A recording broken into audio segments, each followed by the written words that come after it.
In this video, we'll be discussing a different type of adjustments, inventory adjustments for raw materials. We discussed in previous videos the physical inventory transaction for raw materials, and now we're going to discuss the adjustment transaction, inventory transaction on raw materials.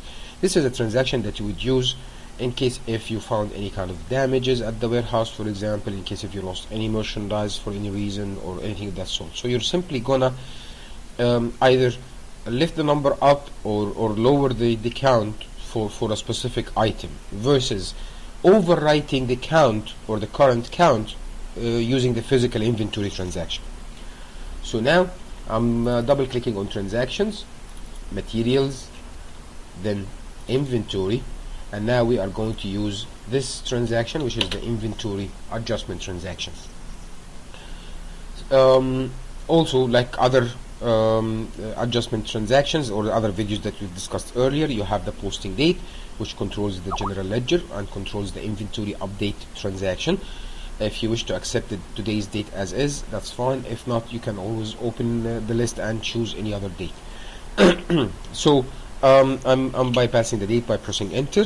Then I am opening the warehouse list to choose the warehouse that I am planning to do the adjustment on. Then I'm using my mouse and clicking on new.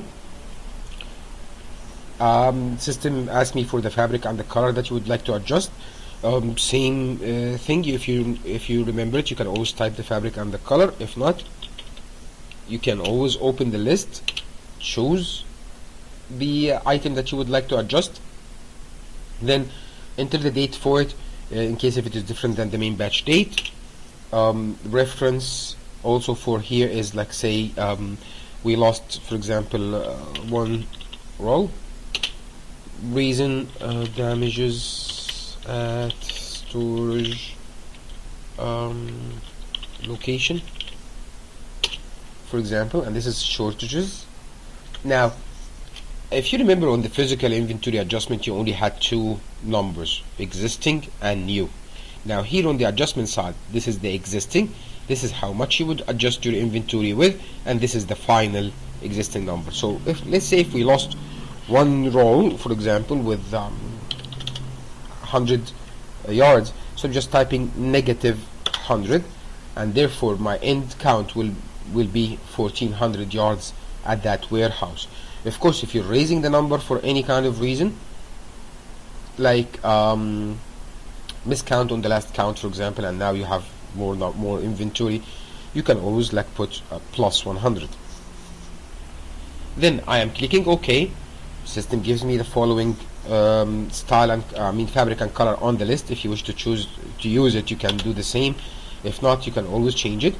So here I'm gonna say one roll again, and same thing, and I'm gonna say we're losing 50 yards in here, and therefore I'm gonna end up with 400 yards.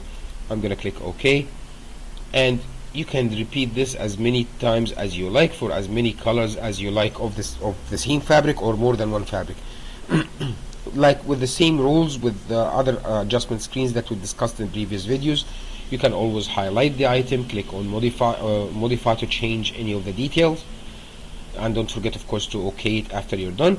Or you can highlight any of the items and hit your remove button in case if you decided to remove that, and once done, you click on the save button to save your transactions.